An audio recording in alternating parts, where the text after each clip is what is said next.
Bonjour à tous, pour démarrer cette vidéo spéciale livre, je vous montre quelques images de ma déambulation dans le Cultura à côté de chez moi. J'y ai d'ailleurs acheté quelques-uns des livres que je vous montre dans cette sélection de lecture spéciale printemps.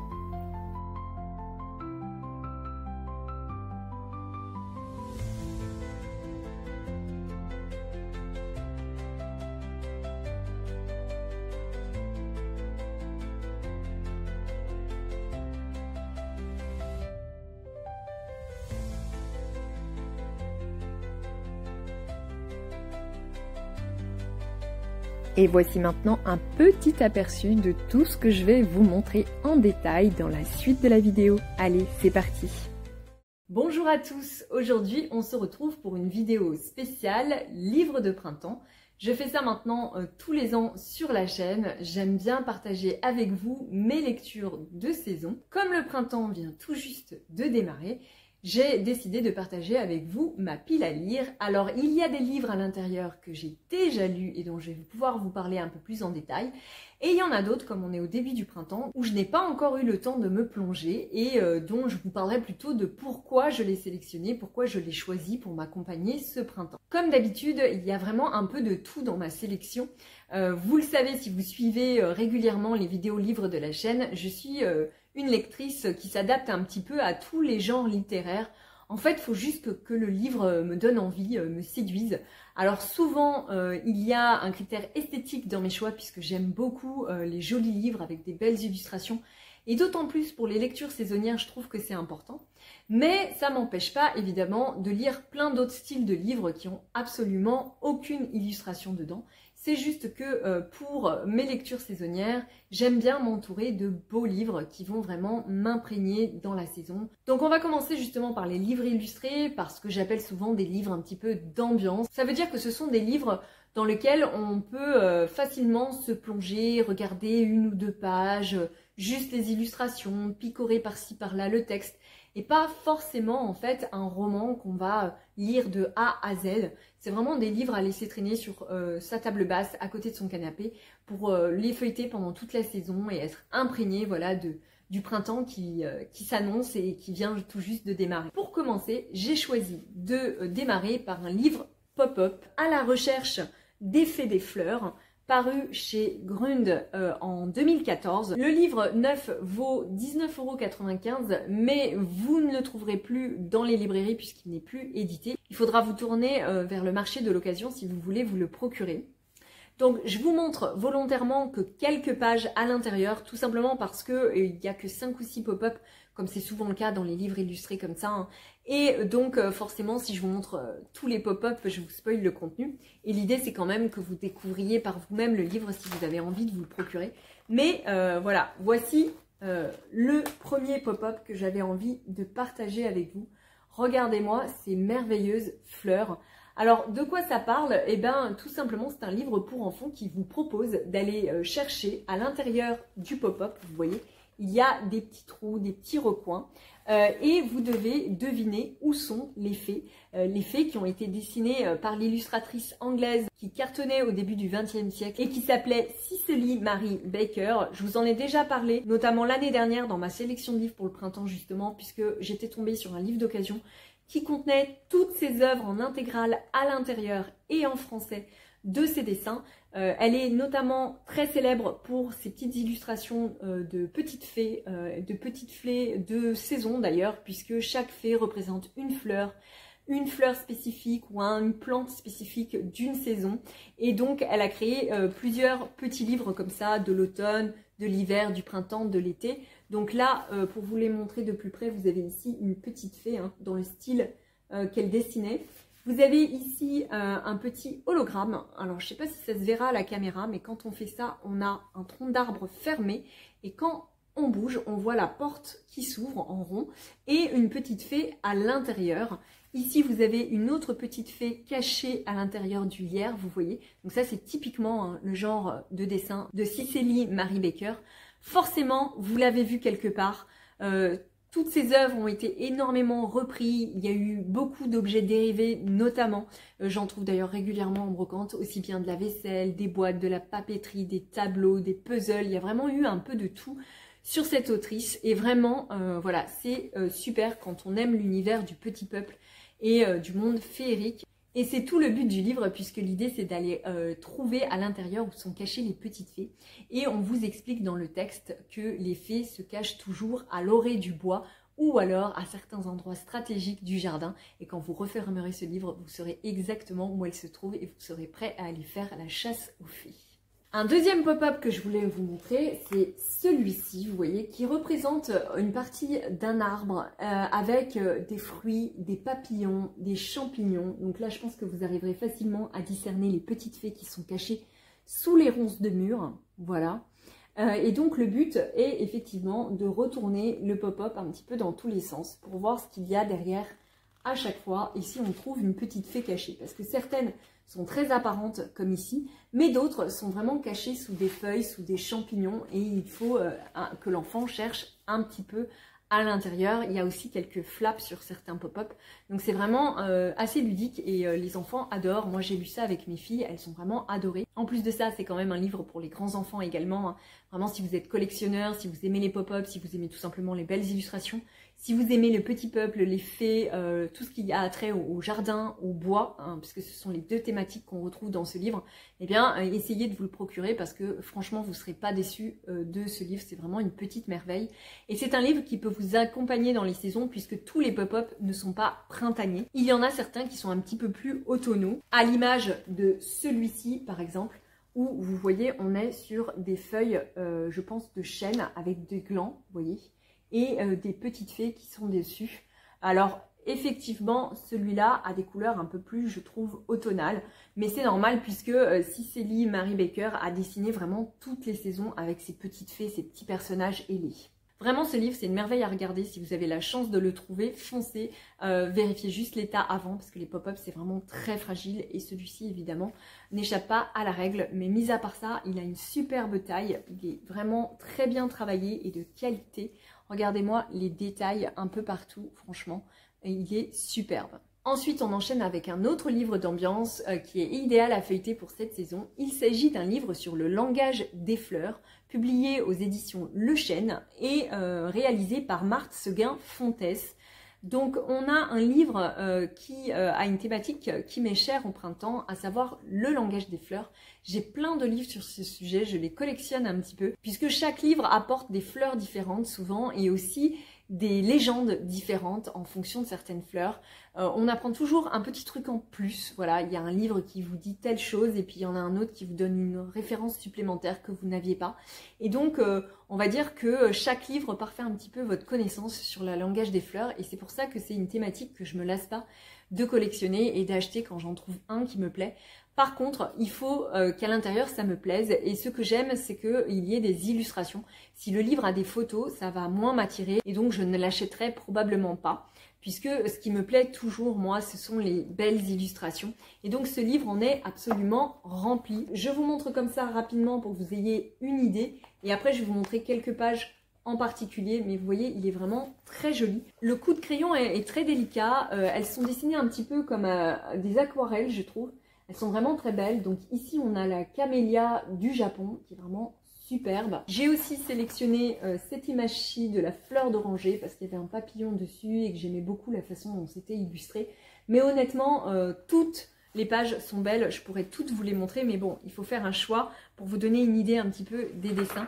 Donc je vous en ai pris quelques-uns que j'aimais bien, mais il y a vraiment que des beaux dessins à l'intérieur. Regardez-moi cette planche sur les pensées. J'adore les couleurs, j'adore la forme, je trouve qu'elles sont vraiment très très bien représentées. Et puis j'ai sélectionné aussi celle-ci avec des tulipes, puisqu'on a la tulipe qui déborde sur l'autre page. Et ça j'aime bien moi, quand les fleurs comme ça prennent possession de l'autre page où il y a le texte. Je trouve ça très beau. Et puis en plus la coupe des tulipes est un peu originale dans la façon de dessiner. Elles sont tombantes, un peu ouvertes. Souvent on a la tulipe bien droite avec les pétales plus fermés. Donc j'aime assez cette vision un peu poétique de tulipe au vent dans la nature en fait. Donc c'est un très beau livre qui date de 2006. Il coûte 18 €. Par contre celui-ci, je ne sais pas s'il est encore édité, j'ai un doute. Il vaut le coup d'être cherché d'occasion puisque vraiment la couverture est vraiment de bonne facture. Les pages sont épaisses. c'est des pages de bonne qualité, donc normalement il tiendra bien le choc des années et je pense que ça vaudra le coup de l'acheter plutôt d'occasion, puisque comme vous le savez, les livres ça coûte cher et à un moment quand on est passionné, il faut quand même essayer de réguler son budget. Et c'est vrai que l'occasion sur les livres comme ça de bonne qualité, ça marche assez bien parce qu'on a la chance de pouvoir récupérer des livres en très bon état la plupart du temps. Ensuite, un autre livre sur les fleurs, puisque c'est vraiment une thématique très importante pour moi au printemps. J'ai trouvé ce petit livre qui s'appelle Le Petit Livre des Fleurs, tout simplement, et qui en fait vient agrandir ma collection, puisque j'ai déjà beaucoup de livres de ce genre, que je vous montre d'ailleurs régulièrement dans mes vidéos thématiques. Il y a des livres qui sont saisonniers, comme celui-ci, que je vous intègre là dans cette vidéo de printemps, mais il y a des livres sur plein d'autres sujets, comme la Lune, la Tour Eiffel, des pays comme le Japon, etc. Donc il y a vraiment une collection très très variée au niveau des thèmes, mais c'est toujours le même format, comme ça, hein, en format A6, avec une couverture cartonnée, molletonnée comme ça, et ici un jaspage doré très très brillant, qui est vraiment très très joli, et qui donne un petit cachet à ces livres, qui coûte du coup 14,99 € et que j'achète moi la plupart du temps d'occasion pour compléter ma collection un petit peu au tout venant, comme ça, voilà. Des fois j'en vois en brocante, des fois sur Vinted j'en repère un sur un dressing et comme je voulais autre chose dans le dressing, je l'ajoute. Enfin voilà, c'est un peu au tout venant. Et celui-ci, je l'avais repéré depuis très très très longtemps, mais j'étais encore jamais tombée dessus et c'est chose faite puisque je l'ai trouvé à 1 € en brocante. Et vraiment, il a une couverture qui est super belle. J'adore cette couverture. Et la particularité de ces livres, eh bien, c'est que à chaque fois, il y a une page avec du texte et une page illustrée. Et les illustrations sont souvent des illustrations anciennes, vintage, soit des anciennes cartes postales, soit des illustrations d'anciens livres, soit de petites vignettes, vous savez qu'on avait dans les chocolats par exemple, voilà, des petites vignettes qu'avaient les enfants. Et ça dépend un petit peu évidemment de la thématique du livre. Donc là, en l'occurrence, comme ça parle des fleurs, de leurs symboles, donc également du langage des fleurs comme l'autre livre, mais avec une approche différente, puisque là, on va vraiment parler d'une fleur avec d'où elle vient, est-ce qu'elle est facile à cultiver, à quoi a-t-elle servi par le passé, est-elle toxique ou non, etc. Et on a en plus ça symbolique dans le langage des fleurs. Donc c'est pas vraiment un livre sur le langage des fleurs, contrairement à l'autre. Si vous voulez vraiment quelque chose qui vous parle du langage des fleurs, alors le volume que je vous ai montré juste avant s'adapte davantage. Celui-ci, c'est plus de la culture générale sur diverses fleurs et on a une phrase ou deux qui parle du langage des fleurs la plupart du temps. Il me semble que dans la collection, il y a d'ailleurs un livre qui s'appelle Le Petit Livre du langage des fleurs et je pense que c'est pour cette raison-là que celui-ci ne développe pas trop cette partie-là. Donc, je vous montre quelques illustrations. En fait, c'est une collection privée d'un collectionneur, hein, tout simplement. Je crois qu'il est allemand ou autrichien, je ne sais plus. C'est mentionné à la fin du texte. Ce sont des images, donc on ne nous précise pas si c'est des cartes postales, si ça vient d'un livre, etc. Et à chaque fois, la particularité, c'est que la fleur est reprise ici en dessin. Donc là, je pense qu'on est sur les fuchsias. Oui, c'est ça, donc des fuchsias. On vous dit de quel pays ça provient ici. Donc là, en l'occurrence, ça vient d'Amérique du Nord à l'origine, bien sûr, puisque maintenant on peut en trouver dans nos jardins. Et on vous fait un dessin ici en carte postale qui rappelle les paysages, la culture, etc. de ce pays-là, évidemment, à cette époque. Donc ce sont des illustrations, je pense, du 19e siècle. C'est pas précisé hein, dans le livre, mais au vu des dessins, je dirais que c'est ça. Et donc, évidemment, les bisons, le chasseur, les grandes montagnes, on comprend qu'on est un peu dans le Grand Ouest américain, mais ça reste une image d'Épinal un peu, hein, puisque aujourd'hui ça ne ressemble plus vraiment à ça. Donc voilà, c'est des images assez poétiques, assez évocatrices d'une époque, et évidemment quand on aime tout ce qui est vintage comme moi, ça plaît toujours, et si on aime de toute façon de manière générale les belles illustrations sur les fleurs, si on aime... si on a envie d'approfondir sa connaissance sur les fleurs les plus connues de nos jardins, hein, tout simplement, puisqu'on est vraiment sur les fleurs les plus connues, je pense qu'il y en a à peu près une centaine. Et voilà, on n'a pas évidemment toutes les fleurs, c'est assez difficile à mettre dans un seul volume, mais voilà, on a les plus connues et les plus jolies, les plus luxuriantes, et celles qui ont le plus marqué un petit peu les époques aussi. Voilà, donc il y a des fleurs qui clairement, dans ce qu'on lit dans le texte, ont marqué telle ou telle époque et on nous explique pourquoi. On va continuer avec un autre livre que j'ai chiné tout récemment en brocante et qui paye pas de mine au premier abord, vous allez voir, mais qui est vraiment magnifique à l'intérieur. Il s'agit d'un guide sur les fleurs de jardin. Donc c'est un guide vraiment ancien, hein, comme vous pouvez le constater à sa couverture toute jaunie, toute fripée. C'est de la collection Fernand Nathan, je vous en ai déjà montré d'autres comme ça, parce que là encore ce type de volume, j'essaye de les collectionner quand j'ai la chance d'en trouver en brocante ou sur les sites internet à des bons prix et pas abîmés, etc. Ce qui est de plus en plus difficile. Et donc je n'avais pas encore celle-ci dans ma collection. Alors je l'ai eu pour 50 centimes, donc franchement même si l'état de la couverture est pas fou, c'était pas très grave parce qu'en réalité la couverture a un vernis protecteur qui a jauni, mais le livre lui n'est pas abîmé, voilà, il n'y a pas de taches de moisissure ni rien du tout. Et à l'intérieur il est vraiment très très frais. Voilà, je vous laisse observer cette magnificence de couleurs, franchement. Il est éclatant. Alors je reviens au début parce qu'à la fin on a les phrases explicatives comme un glossaire des différentes fleurs qu'on a au niveau des dessins. Voilà, donc ça se présente vraiment comme les livres de botanistes à l'ancienne, c'est-à-dire qu'on a la coupe des fleurs ici colorisée et en dessous on a les références pour chaque type de fleurs.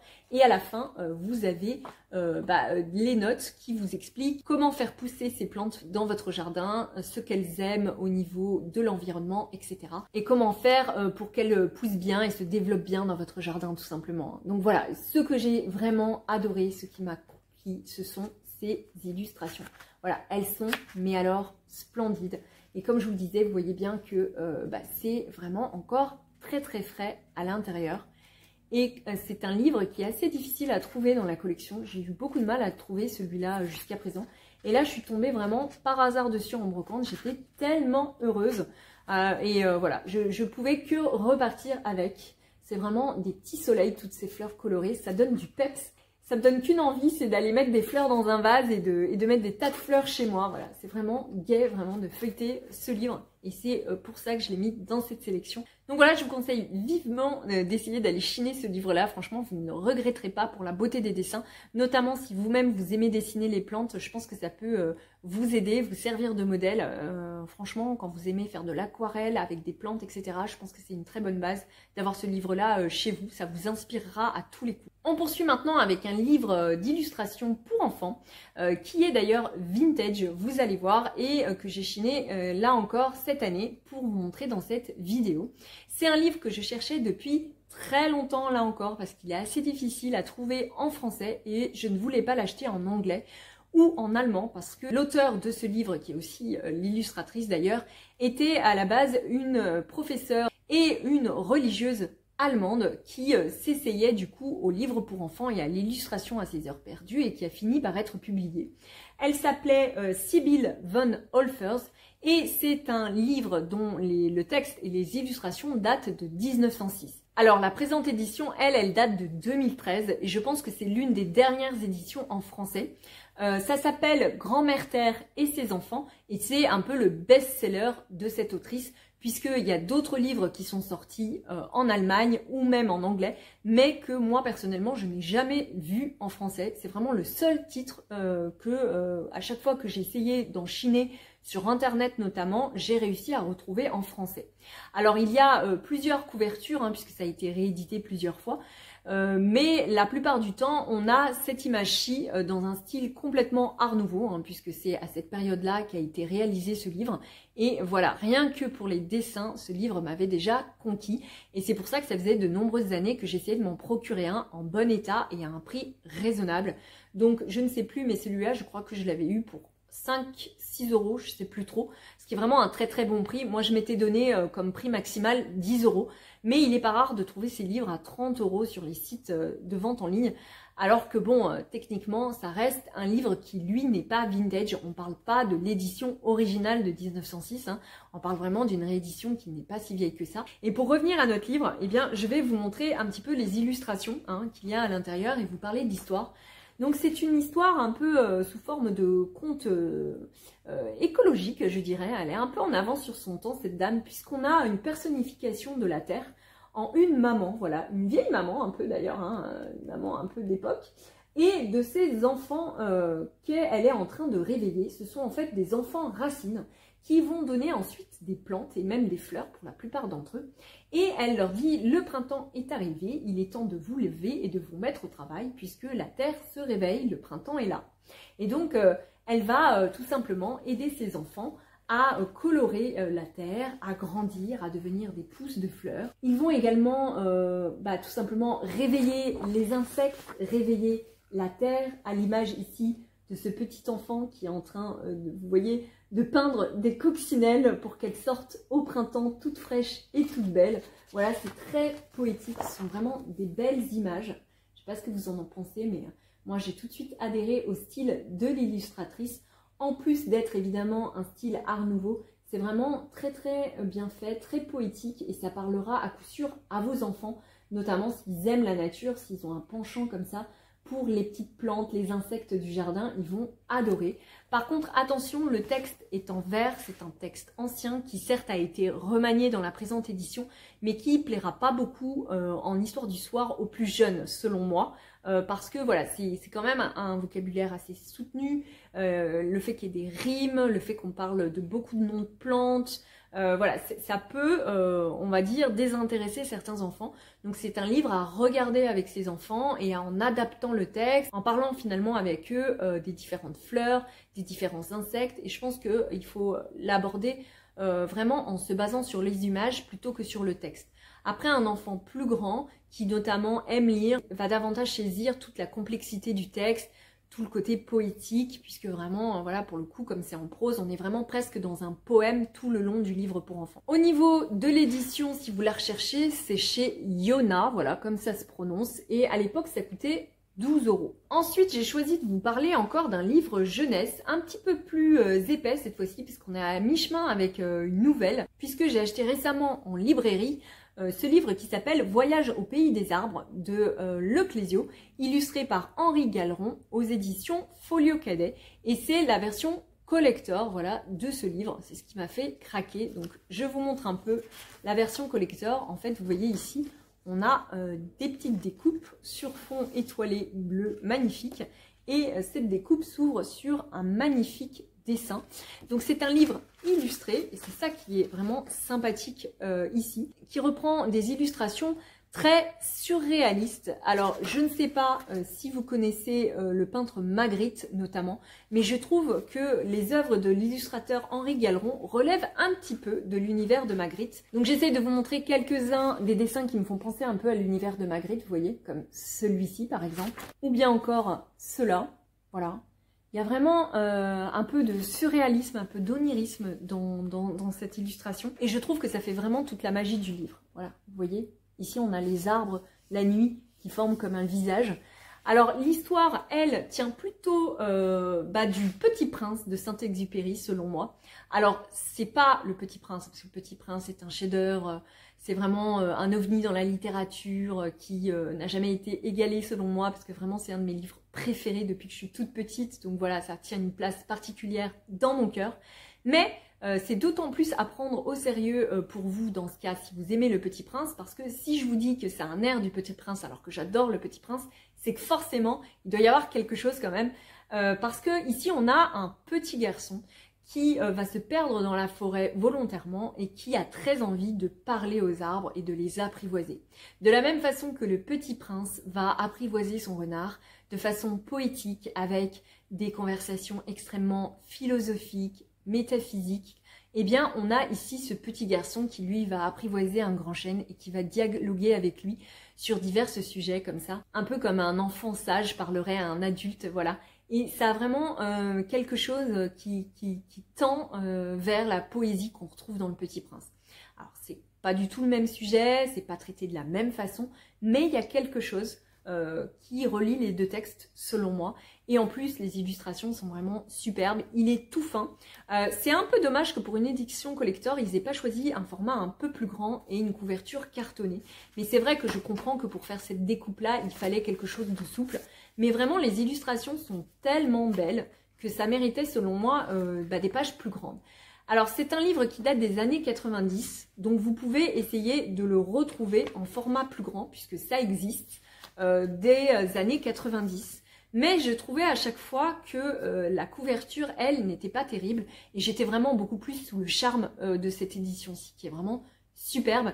Et qui a tout de suite plu à ma fille, parce que l'idée, c'était aussi de lui faire lire parce que moi, il me semble que quand j'étais enfant, j'avais lu ce livre. Alors, je m'en souviens vaguement, mais il me semble vraiment que ça m'avait plu. Et donc, quand j'ai retrouvé ça, j'avais très envie qu'elle le lise aussi et qu'elle partage le texte avec moi. Et donc, on l'a relu toutes les deux ensemble, chacune de son côté. Et après, on en a discuté. Voilà, et c'était assez intéressant d'échanger avec elle sur ce texte-là. Et voilà, je vous conseille vivement pour un jeune lecteur et puis même pour les plus petits, pour aborder les arbres, la forêt, un peu l'écologie aussi, hein, puisque ça parle un petit peu du lien entre les hommes et les arbres et ce qu'on fait à la nature quand même. Hein. Sans être vraiment de l'écologie, hein, parce que à l'époque c'était pas une thématique aussi importante qu'aujourd'hui bien sûr. C'est vraiment un ouvrage qu'on peut lire de différentes façons et qui a plusieurs niveaux de lecture, qui s'adapte très bien aux tout petits et qui pourra aller aux enfants déjà jeunes lecteurs qui comprennent déjà un peu plus le texte en profondeur, qui peut aller aux ados et qui peut aller aux grands lecteurs. Vraiment, c'est toute génération confondue, je trouve. Au niveau du prix, j'ai oublié de vous le dire, c'est 8,90 €. Donc voilà, pour ce prix-là, pourquoi s'en priver? Ensuite, on enchaîne avec cette fois-ci une bande dessinée. J'ai choisi de lire Le Jardin de Rose parce que quand j'ai vu cette jolie couverture, j'ai tout de suite craqué. Voilà, ce panier de roses là, ce petit cabanon bleu au fond, ce chat, voilà, comment vous dire. C'est vraiment la couverture qui m'a donné envie d'ouvrir cette bande dessinée. J'avais envie en plus d'une lecture courte dans ma pile à lire parce que quand vous passez d'un roman à un autre, hein, puisque j'ai quand même pas mal de romans à vous montrer par la suite là qui attendent sagement à côté, parfois j'aime bien couper mes lectures avec quelque chose qui se lit vite, d'où tous ces livres là que je viens de vous montrer qui sont illustrés ou qu'on picore comme ça par-ci par-là quand ce sont des livres d'ambiance comme je les appelle. Eh bien j'ai trouvé que cette BD se prêtait très bien à ces entre-deux de lecture quand on est entre deux gros romans pour couper un petit peu tout en restant dans la thématique. Alors, pour vous expliquer l'histoire, je vais tout simplement vous montrer des images qui vont très bien expliquer l'histoire en soi. Donc, on a une dame entre deux âges qui habite ici, dans une cité en périphérie d'une grande ville. Voilà, c'est vraiment la cité typique qui craint un peu, qui est grise. Cette femme est femme au foyer depuis toujours, hein, depuis qu'elle s'est mariée. Son fils est grand, il est parti de la maison. Son mari travaille et tous les soirs, elle attend un petit peu qu'il rentre. Et elle n'arrive pas à trouver du travail à cause de son âge. Et du coup, elle s'ennuie un petit peu. On sent qu'elle est à ça de craquer et qu'elle s'en rend pas réellement compte. Toutefois, elle a beaucoup de liens avec ses voisins. Et notamment une de ses voisines qui est âgée et qui a eu un accident récemment, qui lui demande si elle veut bien prendre sa place dans un jardin communautaire partagé. Vous savez, ce sont des grandes parcelles en périphérie des villes dans les banlieues où on voit des tas de petits cabanons et de petits terrains prédécoupés. En général, ces petits terrains sont loués et il y a une communauté de jardineurs amateurs qui viennent là souvent le week-end mais qui peuvent venir à n'importe quel moment sur ces petites parcelles qu'ils louent. Et donc en général, ces petits jardins sont très prisés et ils sont sur liste d'attente. Et donc quand on a la chance de pouvoir obtenir une parcelle et que c'est enfin notre tour après avoir attendu en général des années et des années, eh bien en général on ne la loupe pas. Et c'est ce qui arrive à cette voisine qui donc se retrouve alitée et qui demande à notre protagoniste principale de s'occuper de son jardin. Et donc, la protagoniste principale que vous voyez là, n'a de prime abord aucun lien avec le jardinage, elle n'y connaît rien, elle n'est pas spécialement attirée par l'idée, mais elle accepte de lui rendre service et quand elle arrive, elle se rend compte un peu de ce que c'est, elle est sous la pluie et elle se sent un petit peu dépassée, voilà, c'est une femme qui se remet beaucoup en question, qui manque de confiance en elle et elle ne sait pas trop ce vers quoi elle tend. Elle va se faire passer pour sa voisine et se faire appeler Rose, d'où le nom de la BD, Le Jardin de Rose, alors que ce n'est pas du tout elle. Tout le monde va croire que c'est son jardin, alors qu'à la base, elle devait juste la remplacer temporairement et elle n'avait pas de raison de mentir. Mais en fait, on comprend qu'elle va un petit peu se créer une double vie grâce à ce jardin et qu'elle va un petit peu aussi, tout simplement, se connaître elle-même, se forger. C'est l'histoire d'un renouveau, tout simplement, d'une femme qui se découvre. Et donc là, on voit le jardin à la belle saison et on comprend que là cette fois-ci elle a changé elle aussi comme le jardin et qu'elle a mûri et qu'elle a appris, qu'elle a éclos elle-même, qu'elle se révèle un peu parce qu'elle se croyait satisfaite de sa vie un peu triste, un peu morne. Et donc c'est vraiment un renouveau et donc à la fin on a plutôt des fleurs, des couleurs, voilà, un petit peu comme l'évolution du personnage principal. Voilà, donc je vous spoil pas plus, mais c'est très agréable à lire. On est là encore dans une histoire, comme souvent au printemps, de renouveau, de recherche de soi, et on évolue au même rythme que la nature, et on va tout simplement grandir au même rythme que les plantes dont on prend soin. On passe maintenant aux romans. J'ai pas mal de romans à vous montrer, comme d'habitude, c'est en général la plus grosse partie de la vidéo. Il y en a certains que j'ai lus, donc je vais pouvoir vous donner mon avis, mais il y en a d'autres où, pour le coup, je vais juste vous expliquer pourquoi j'ai choisi, puisque j'ai pas encore eu le temps de tout lire quand même. On est au tout début du printemps. Donc n'hésitez pas à me donner vos avis si vous avez déjà lu les romans en question en commentaire. J'adore échanger avec vous sur vos lectures et n'hésitez pas aussi à me donner des conseils de lecture. Si vous avez vous aussi déjà une pile de printemps, n'hésitez pas à me l'indiquer dans les commentaires. Ça me fera très plaisir et ça me donnera sûrement d'autres idées de lecture puisque j'ai déjà bien entamé la mienne et la saison étant loin d'être terminée vu qu'elle vient tout juste de commencer, ça me donnera d'autres pistes de lecture pour la terminer. Alors, en premier roman, j'ai choisi de vous présenter Villa Gloria de Serena Giuliano. Donc c'est une nouveauté qui est sortie là il y a quelques semaines et que je viens tout juste d'avoir. Donc vraiment sur tous les livres que je vous présente, c'est le dernier que j'ai acheté pour le coup.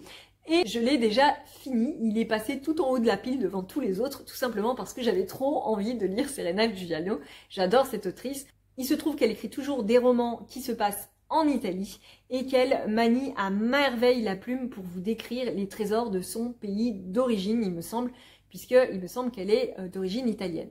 Et donc, vous sentez vraiment les goûts, les couleurs, le vent, la brise italienne. Vous sentez vraiment l'âme de ce pays quand vous ouvrez un livre de Serena Giuliano. C'est vraiment là la magie de son style. Et souvent, les couvertures sont à tomber, sont toujours très printanières. Tous les romans de Serena Giuliano sortent annuellement au printemps en général et la plupart d'entre eux démarrent au printemps. Et celui-ci ne fait pas exception puisqu'il commence en avril et on se retrouve propulsé dans un hôtel qui s'appelle la Villa Gloria qui se trouve dans les Pouilles. Alors dans les Pouilles, pour vous situer, visualiser la botte, c'est vraiment le talon, vous voyez, voilà, ça c'est les Pouilles. C'est connu notamment pour ces maisons troglodytes la plupart du temps, mais pas que, il y a plein de choses, comme d'habitude, chaque région d'Italie est extrêmement riche en culture, et c'est toujours un vrai bonheur de les découvrir grâce à Serena Giuliano. En fait, ces livres servent un petit peu de guide touristique, si vous avez envie de visiter l'Italie, n'hésitez pas à piocher un de ces livres sur la région qui vous intéresse, parce qu'elle vous donnera en fait finalement des idées de plats à déguster sur place typiques de la région, des endroits à visiter qu'il faut absolument voir, dont certains sont moins connus d'ailleurs des touristes dans certains livres. Elle vous donnera aussi un petit peu de la culture de la région, puisque l'Italie en elle-même est un pays qui a un fort caractère, on situe bien la mentalité des Italiens en général, mais il faut savoir que chaque région d'Italie a sa particularité, comme chez nous en France, et donc c'est vrai que c'est un bonheur à chaque fois de voir comment Serena Giuliano vous le décrit et vous donne envie de vous y rendre. Donc franchement, j'ai très envie d'aller dans les Pouilles cet été, je sais pas si ça se fera, mais c'est maintenant dans ma to-do list en tout cas pour un de mes prochains voyages. J'aimerais beaucoup y aller puisque je ne suis encore jamais allée dans cette région. Et on va s'attacher aux deux gérantes de la Villa Gloria, qui sont une mère et sa fille. Donc on a une mère de 40 ans et quelques, qui est un peu fantasque, un peu faux-folle, voilà, qui n'a pas vraiment la fibre maternelle d'ailleurs. Et on a sa fille qui a la vingtaine et qui s'occupe vraiment de tout. Elle est très organisée, très droite dans ses chaussures comme on dit. Voilà, avec elle rien ne déplace, tout est au taquet. Et c'est un peu aussi grâce à elle que la Villa Gloria existe, parce que si on laissait sa mère aux commandes, on comprendrait vite que ce serait pas possible. Mais en même temps, sa mère est indispensable à l'hôtel puisque c'est elle qui apporte le supplément d'âme que tous les touristes viennent rechercher. C'est grâce à elle qu'il y a autant finalement de bons commentaires sur Google pour la Villa Gloria, et ce que évidemment la fille trouve un peu injuste puisque derrière c'est elle qui se tape tout le boulot et notamment tous les inconvénients. Mais ceci dit, c'est un duo qui fonctionne très bien, comme d'habitude c'est drôle, c'est émouvant, vous verserez toujours votre petite larme parce que dans tous les romans de Serena Giuliano, à un moment ou un autre, on a la petite larme qui brille au coin de l'œil, voilà, c'est comme ça. Alors si vous êtes très sensible, vous aurez peut-être plus que la petite larme d'ailleurs. Moi pour ma part, c'est pas celui-là que j'ai trouvé le plus émouvant, mais ceci dit, j'ai beaucoup aimé, d'autant plus qu'on y retrouve deux personnages du roman qui est sorti juste avant l'année dernière, qui s'appelle Felicita, et qui vient d'ailleurs tout juste de sortir en poche. D'ailleurs, si vous attendiez qu'il sorte en poche, sachez que ça y est, c'est fait, il est sorti en même temps que celui-ci en fait, là, il y a quelques semaine. Et donc, on retrouve deux des personnages à l'intérieur et c'est vraiment très agréable, je trouve, d'avoir ce lien entre les deux livres. D'ailleurs, à aucun moment vous ne perdrez le fil dans ce livre-là. Si vous n'avez pas lu l'autre roman, il n'y a aucun problème. C'est juste que ce petit lien qu'elle tisse entre les deux romans, bah forcément, c'est un clin d'œil pour ses lecteurs fidèles. Mais chaque roman, chaque livre de Serena Giuliano, je vous rassure, peut se lire de manière indépendante. Et d'ailleurs, je vous les conseille tous autant qu'ils sont. Donc voilà, c'est parfait si vous avez envie d'avoir un petit bout d'Italie. On enchaîne ensuite avec un Cozy Mystery cette fois-ci. C'est une nouveauté qui vient de sortir. Donc on est ici face au tome 1. La collection s'appelle Petits crimes et jardin secret. Vous voyez, c'est écrit ici. Donc si on s'en réfère au titre, on aura toujours la thématique du jardin dans chacun des tomes. Et ici, on a le titre qui s'appelle Floraison funèbre. C'est un livre de H.Y. Anna, je me souviens plus de ses noms composés. Je sais que c'est une autrice d'origine asiatique qui a vécu en Angleterre et qui, je crois, maintenant vit en Australie, si je dis pas de bêtises. Du coup, voilà, je me souviens plus de ses prénoms. C'est elle qui a écrit une autre série de Cozy Mystery, donc je vous mettrai ici là le titre exact, je sais plus. En tête, j'ai Petit meurtre à Oxford, mais je crois pas que c'est ça, je sais plus, je vous mettrai le titre exact. Mais si vous aimez les Cozy Mystery, c'est sûr que vous connaissez cette saga parce qu'elle a fait un carton. Moi, personnellement, j'ai lu le premier tome et j'ai pas vraiment accroché avec le personnage, ni avec le cadre. Voilà, ça se passe à Oxford et je sais pas, j'ai pas adhéré. Des fois, ça arrive, hein. C'est vrai que j'étais pas particulièrement friande de la plume de l'autrice non plus. Et là, dans ce premier tome, eh ben, j'ai trouvé que justement, elle s'était améliorée, c'était beaucoup mieux. Bon. Après, c'est personnel, évidemment, hein. Si ça se trouve, vous trouverez que c'est pas beaucoup mieux du tout et que l'autre saga est beaucoup mieux, hein. Mais moi, je trouve que celle-ci est davantage mieux faite. Le personnage est beaucoup plus attachant. Donc, on a ici une jeune londonienne qui s'appelle Poppy, Poppy qui d'ailleurs veut dire coquelicot, je vous le rappelle. Ça a du sens parce que on est vraiment dans cette ambiance-là de jardin avec un cottage. La roseraie, le chat, vraiment tout ce que vous voyez sur la couverture, c'est ce que vous aurez dans le livre. Pour le coup, la couverture est hyper fidèle. Vraiment, c'est l'ambiance du livre. C'est décrit comme ça. Il y a vraiment un passage dans le livre où on a l'impression que c'est cette image-là. Donc ça, c'est génial puisque moi, c'est vraiment ce genre d'ambiance que j'adore. Et on nous parle beaucoup de fleurs puisqu'elle va hériter d'un cottage qui appartenait à sa grand-mère et qui donc travaillait dans ce cottage, en avait fait sa pépinière, voilà. Et donc on a cette activité de pépiniériste, de fleuriste, qui est décrite dans le livre notamment. Et bien sûr, dans ce cottage, il fallait qu'il y ait un petit meurtre. Et donc on a un cadavre qui dépasse au milieu de toutes ces belles fleurs luxuriantes à côté de la serre du cottage. Voilà, ça c'est pour planter l'ambiance.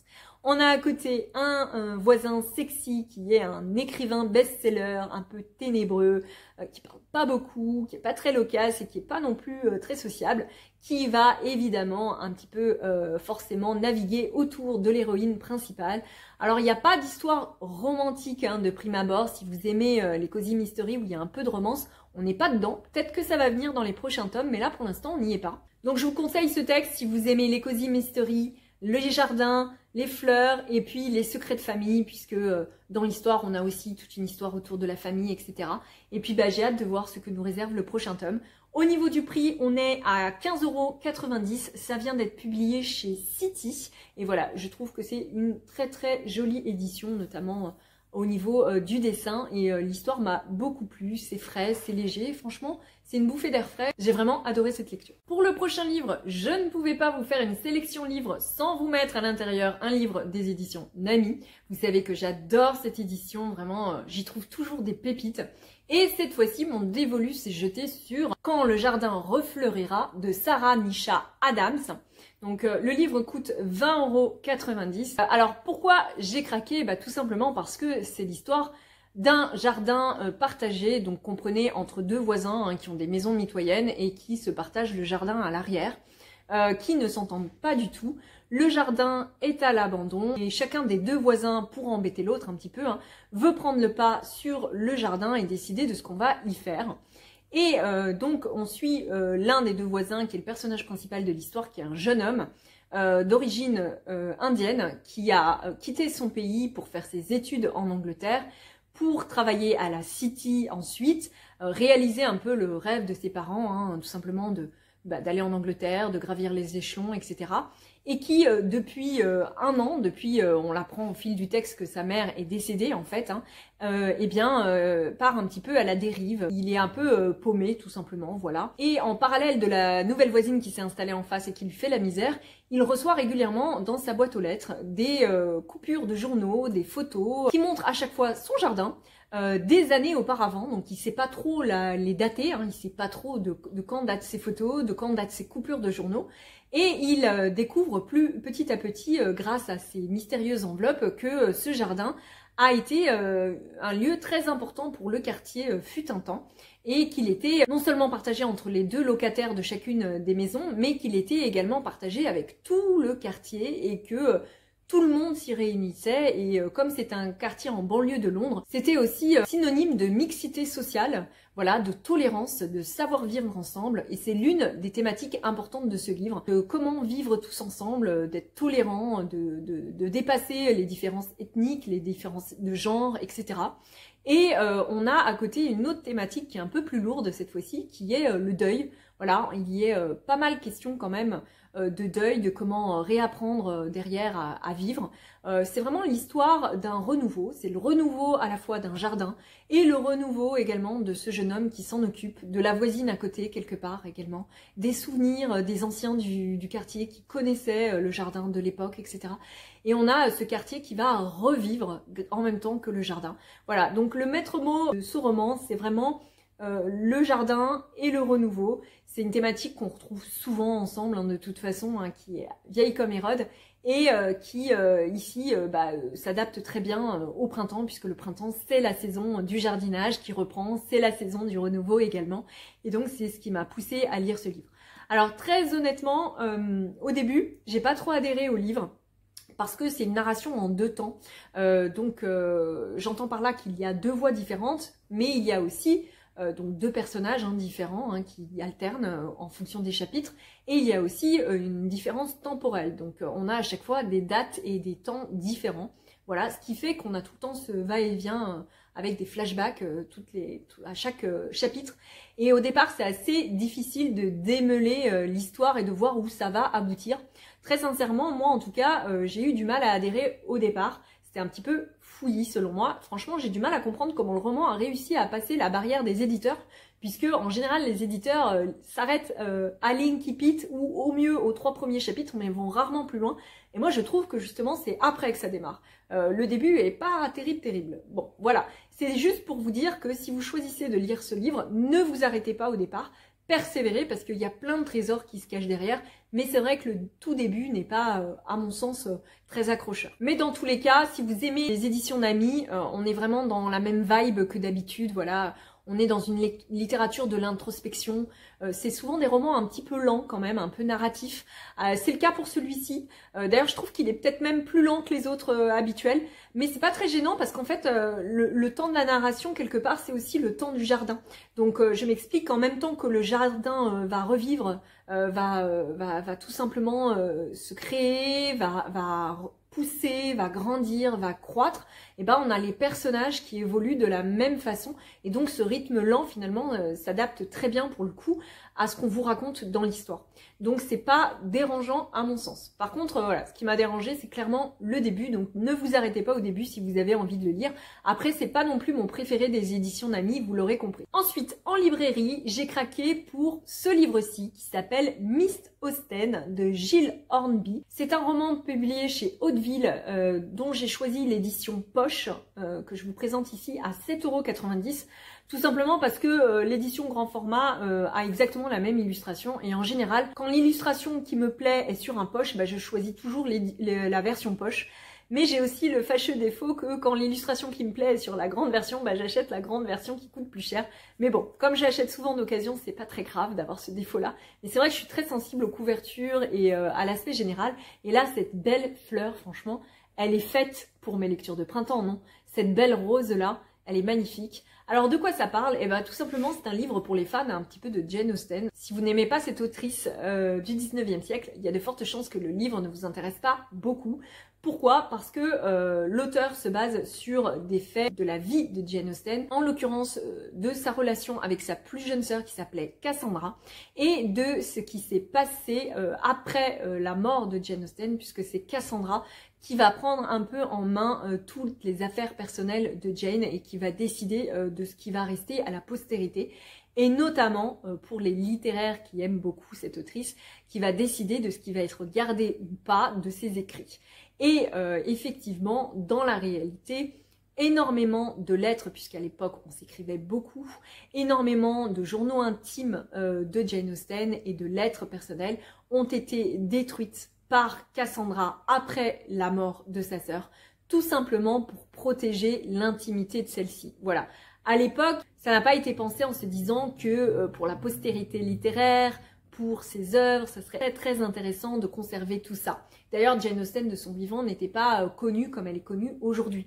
Donc pour le coup, sa sœur a surtout essayé finalement de trier ce qui était trop personnel, de ce qui l'était moins, et qu'est-ce qu'elle pouvait garder et montrer un petit peu publiquement, et qu'est-ce qui n'était pas à son sens tout simplement regardable pour les autres et qui devait rester dans la famille. Et donc c'est de cette période précise de l'histoire que parle ce texte, de ce moment où Cassandra revient au presbytère où habitait Jane et où elle va reprendre tous les écrits de sa sœur et qu'elle va décider si oui ou non elle brûle ou pas tout ça. Voilà, donc j'avais très envie de découvrir cette histoire. Ça se passe du coup dans la campagne anglaise, dans le côté bucolique, campagne, là où il y a effectivement les beaux cottages, le côté rustique à l'anglaise que j'aime bien. Et donc voilà, je trouvais que c'était une bonne lecture pour le printemps. Mais comme je ne l'ai pas encore lu, je ne peux pas vous dire si c'est à la hauteur de mes espérances. On va poursuivre après avec un peu de littérature japonaise, puisque vous savez que j'aime beaucoup ce style littéraire. J'en lis énormément et à chaque fois, je vous en présente toujours au moins un titre.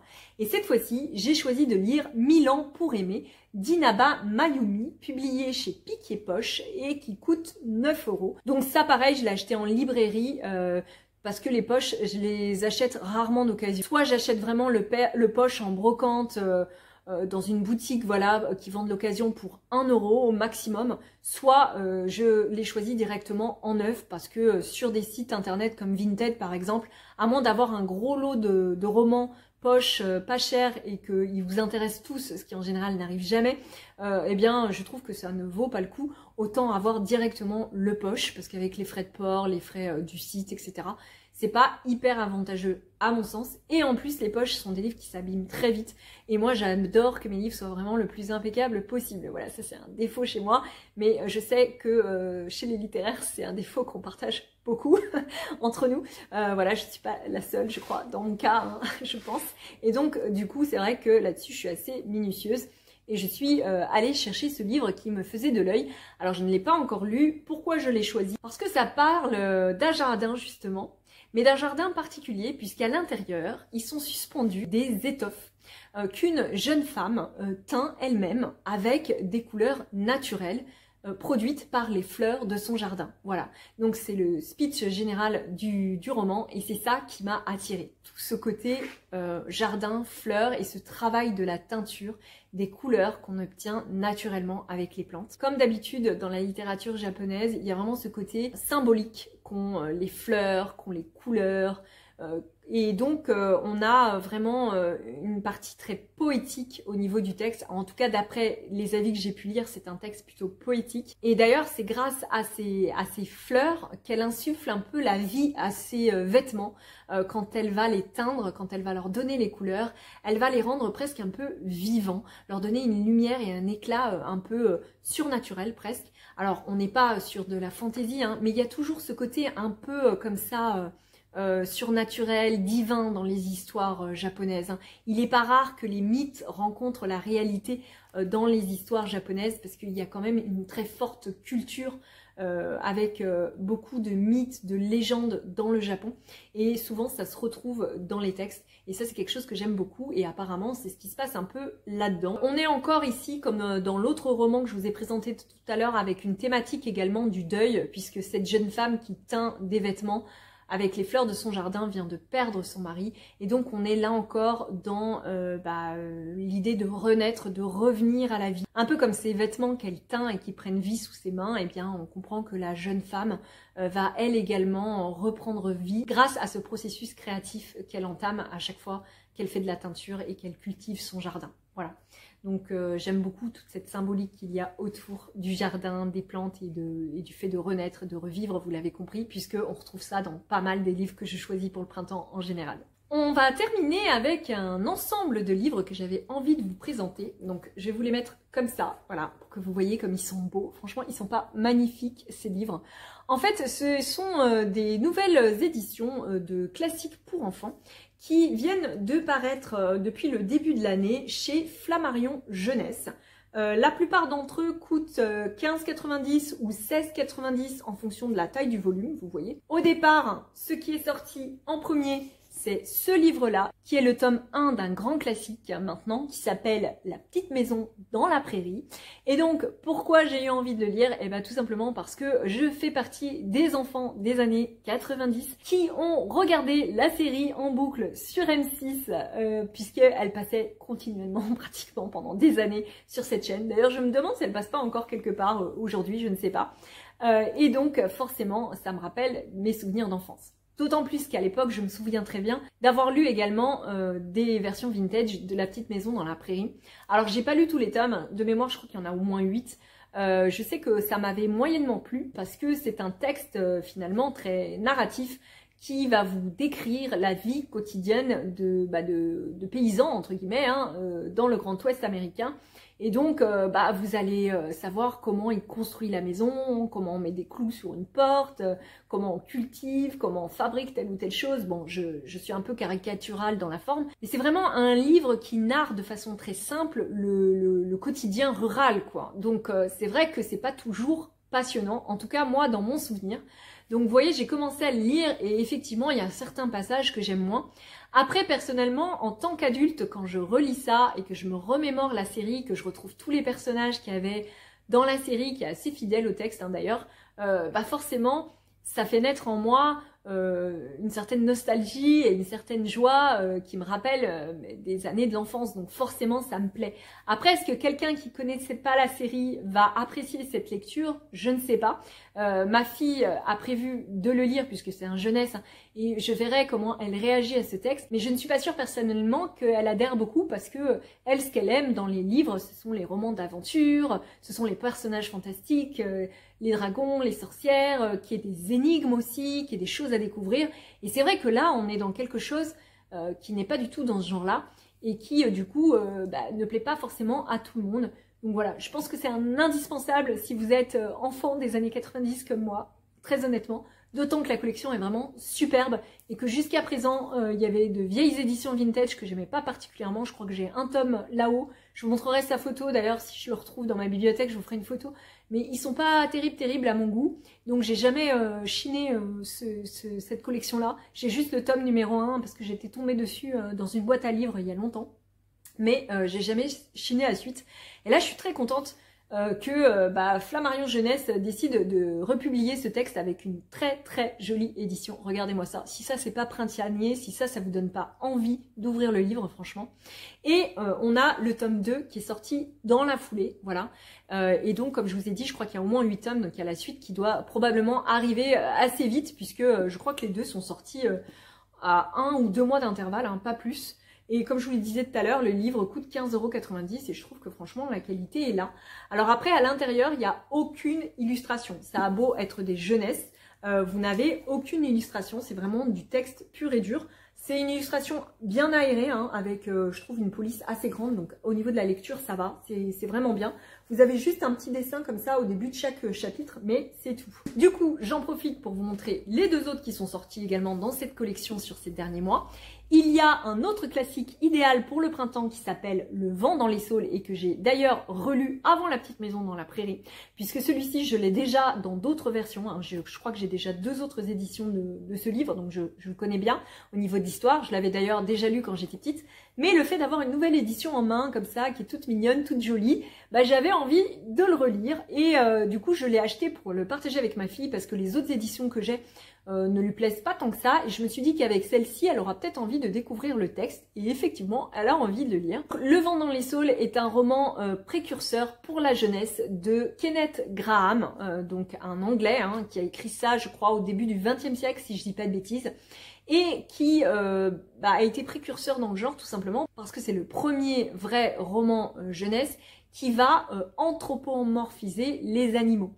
Comprenez par là que c'est le premier livre fantasy où les animaux vont réagir et vivre comme des humains. Donc ils vont s'habiller, ils vont conduire des voitures, ils vont monter dans des bateaux, ils vont cuisiner. Enfin voilà, tout ce qu'on aime bien qui s'est développé par la suite énormément au XXe siècle, on le doit un petit peu à Kenneth Grahame, qui est le premier à en avoir fait un roman. Après, ça n'empêche pas que les animaux anthropomorphisés, c'est dur à dire, étaient déjà connus dans la littérature. On pense notamment aux fables de La Fontaine, effectivement, les animaux se comportent comme des hommes.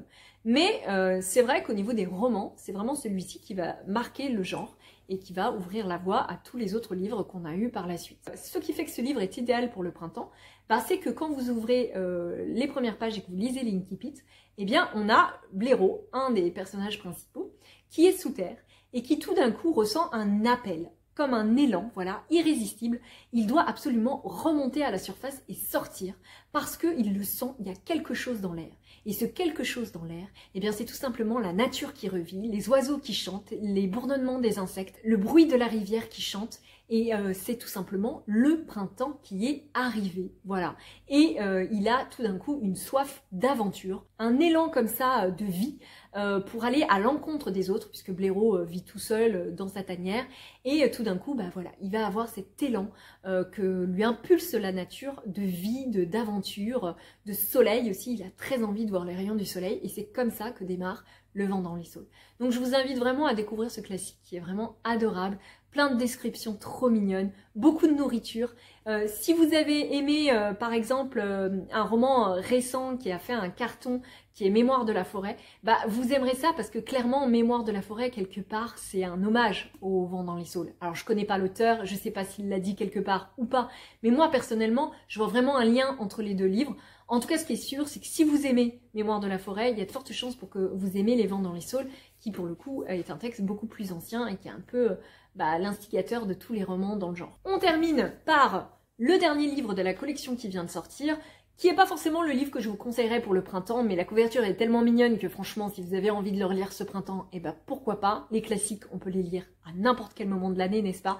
De toute façon, ce qui compte, c'est l'envie dans vos lectures. Et là, je vous montre un grand classique qui est Les 4 filles du Dr Mars de Louisa May Alcott, que beaucoup d'entre vous, évidemment, connaissent, qui est un incontournable. Ici, on a une version qui n'est pas intégrale du texte, je tiens à le préciser, puisque le texte a suivi à sa parution en France beaucoup de remaniements, a été beaucoup adapté, parce que l'éditeur français qui avait acheté le texte n'aimait pas du tout, notamment la fin. Donc on n'a pas la fin de cet éditeur où Joe et Laurie finissent ensemble dans sa fin à lui. On a une fin différente qui va vers celle de l'auteur, mais on n'a pas l'intégrale. C'est-à-dire qu'on n'a pas la partie du texte qui s'appelle le Docteur Marsh marie ses filles, voilà, qu'on fait souvent en 2e volume. Donc du coup, je pense que les éditions Flammarion vont probablement sortir le 2e volume à côté, parce que du coup, sinon, c'est un peu manquant, je trouve. Je trouve qu'il manque la suite, notamment quand on ne connaît pas ce texte, vu que c'est de la littérature jeunesse. C'est pour faire découvrir aux enfants les classiques. Si on n'a pas la suite, les enfants ne savent pas ce qui se passe. D'ailleurs, ma fille l'a lu du coup, parce qu'elle a eu envie avec ce format-là. Toutes les autres éditions que j'avais à la maison, ça lui plaisait pas du tout. Ma fille maintenant, elle a 10 ans, elle vient de les avoir, pour vous donner une idée un peu de l'âge. C'est vrai que Les 4 filles du Dr Marsh, à chaque fois que je lui proposais, elle avait pas du tout envie. Et quand elle a vu cette édition, elle a été ravie et elle l'a lu d'une traite. Elle a beaucoup aimé. Mais sa première question après, ça a été de me dire, mais qu'est-ce qui se passe après? On n'a pas la suite, on connaît pas l'histoire. Et effectivement, je me dis que les éditions devraient publier la suite. Voilà, ça serait chouette. Donc voilà, ce livre-là, c'est pas tant un conseil pour le printemps que pour vous montrer l'intégralité de toute la collection que je vous ai montrée, qui est vraiment splendide, je trouve, et qui est très très belle, à un prix abordable. Voilà, il me manquait le vent dans les saules pour tout compléter. Et je trouve que, mis à part les 4 films du Dr March qui commencent à Noël, hein, si vous êtes fan, vous le savez, les 3 autres, eux, se prêtent très bien à cette saison printanière. Voilà, cette vidéo est à présent terminée. J'espère que ma petite sélection de livres du printemps vous a plu. Je vous montrerai un petit peu plus tard dans la saison des livres pour Pâques également que j'ai sélectionnés, puisque certains d'entre vous m'en ont demandé régulièrement dans les commentaires. Et je ne sais pas encore si je ferai une vidéo dédiée ou si je les incorporerai directement dans mes vidéos de haul et déco sur Pâques. Mais en tout cas, sachez que ça arrivera également sur la chaîne si vous avez envie d'avoir des recommandations de lecture sur le thème de Pâques. Alors il y aura beaucoup plus de livres enfantins avec de belles images dans ma sélection, mais il y aura aussi quand même quelques romans, quelques livres pour adultes, je pense. Donc voilà, à découvrir bientôt, parce que j'ai pas encore tout bien défini pour l'instant, mais vous aurez ça avant Pâques. En attendant, je vous souhaite à tous et à toutes une très bonne semaine comme d'habitude. Je reviens très vite pour un haul décoration spéciale Pâques cette fois-ci, pour vous montrer tout simplement mes nouvelles trouvailles. Donc soit des nouveautés à acheter là récemment, soit bien sûr des brocantes, et même je dirais essentiellement de la brocante, puisque c'est quand même ce que je préfère acheter. J'adore chiner, comme vous le savez si vous suivez la chaîne. Je vous invite à vous abonner, à liker cette vidéo pour me soutenir et pour me motiver à vous faire encore plus de contenu. Et je vous dis à très bientôt.